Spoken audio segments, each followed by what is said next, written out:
Enter. said Dumbledore when Harry knocked. He sounded exhausted. Harry pushed open the door. There was Dumbledore's office, looking the same as ever, but with black, star-strewn skies across the windows. Good gracious, Harry, said Dumbledore in surprise. to what do I owe this very late pleasure? Sir, I've got it! I've got the memory from Slughorn. Harry pulled out the tiny glass bottle and showed it to Dumbledore. For a moment or two, the headmaster looked stunned. Then his face split in a wide smile. Harry, this is spectacular news. Very well done indeed. I knew you could do it. All thought of the lateness of the hour apparently forgotten, he hurried around his desk, took the bottle with Slughorn's memory in his uninjured hand, and strode over to the cabinet where he kept the pensieve. And now, said Dumbledore, placing the stone basin upon his desk and emptying the contents of the bottle into it. Now at last, we shall see. Harry, quickly. Harry bowed obediently over the pensieve and felt his feet leave the office floor. Once again, he fell through darkness and landed in Horace Slughorn's office many years before. There was the much younger Slughorn, with his thick, shiny, straw-colored hair and his gingerly blonde mustache, sitting again in the comfortable winged armchair in his office, a small glass of wine in one hand, the other rummaging in a box of crystallized pineapple. And there were the half-dozen teenage boys sitting around Slughorn, with Tom Riddle in the midst of them, Marvolo's golden-black ring gleaming on his finger. Dumbledore landed beside Harry just as Riddle asked, Sir, is it true that Professor Merrythought is retiring? Tom, if I knew I couldn't tell you, said Slughorn, wagging his finger reprovingly at Riddle, though winking at the same time. I must say, I'd like to know where you get your information, boy. More knowledgeable than half the staff you are. Riddle smiled. The other boys laughed and cast him admiring looks.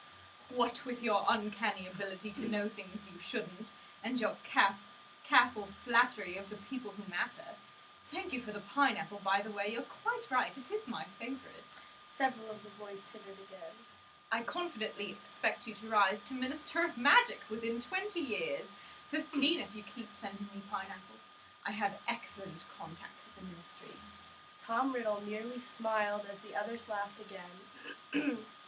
Harry noticed that he was by no means the eldest of the group of boys, but that they all seemed to look at him as their leader. I don't know that politics would suit me, sir, he said when the laughter had died away. I don't have the right kind of background, for one thing. A couple of the boys around him smirked at each other.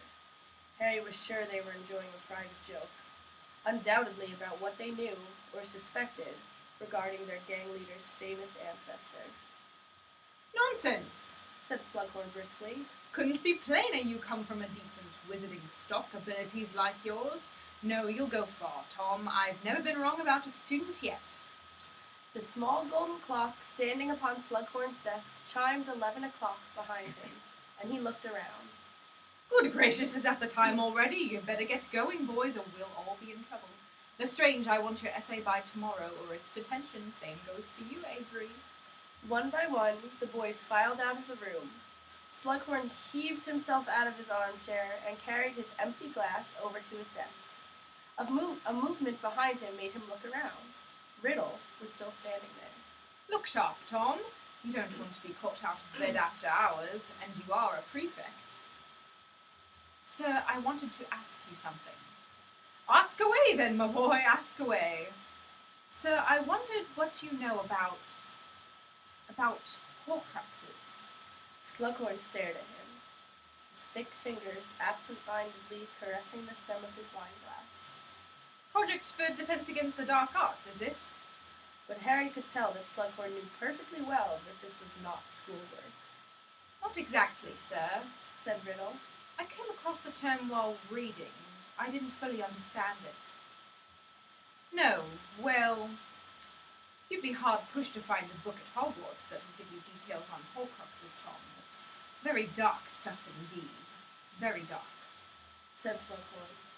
But you obviously know all about them, sir. I mean, a wizard like you. Sorry, I mean, if you can't tell me, obviously.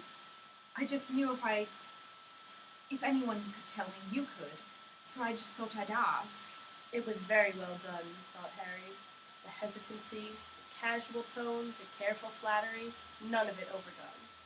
He, Harry, had had too much experience of trying to wheedle information out of reluctant people not to recognize a master at work. He could tell that Riddle wanted the information very, very much. Perhaps had been working toward this moment for weeks. Well, Said Slughorn, not looking at Riddle, but fiddling with the ribbon on top of his box of crystallized pineapple.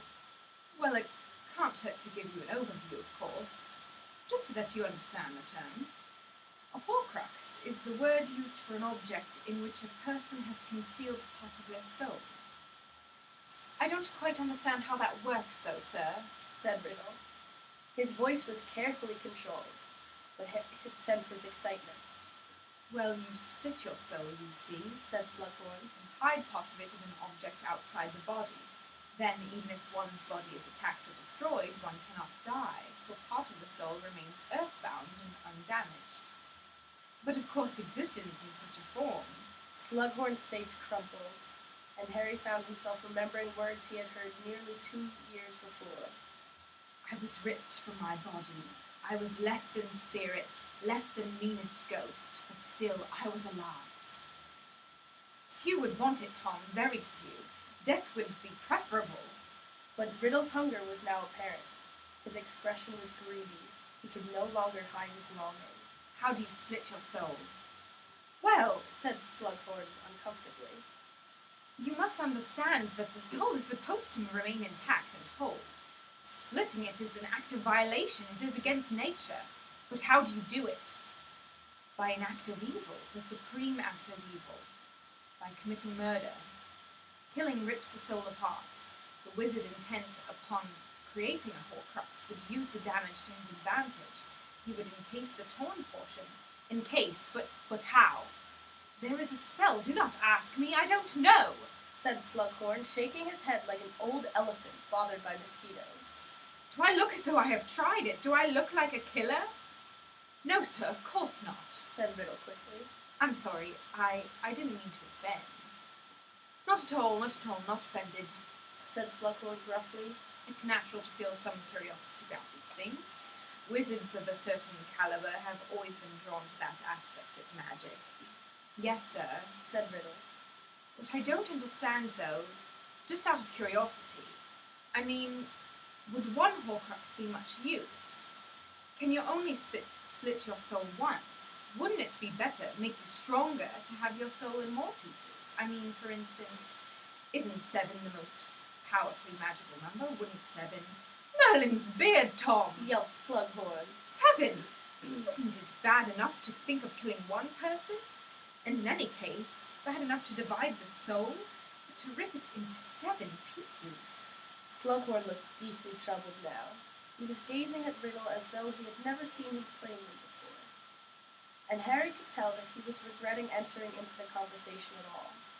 Of course, He muttered. this is all hypothetical, what we're discussing, isn't it? All academic. Yes, sir, of course. Said Riddle quickly. But all the same, Tom, keep it quiet, what I've told. That's to say, what we've discussed. People wouldn't like to think we've been chatting about Horcruxes. It's a banned subject at Hogwarts, you know. Dumbledore's particularly fierce about it. I won't say a word, sir. Said Riddle, and he left. But not before Harry had glimpsed his face, which was full of that same wild happiness it had worn when he had first found out that he was a wizard. The sort of happiness that did not enhance his handsome features, but made them, somehow, less human. Thank you, Harry. Said Dumbledore quietly. Let us go.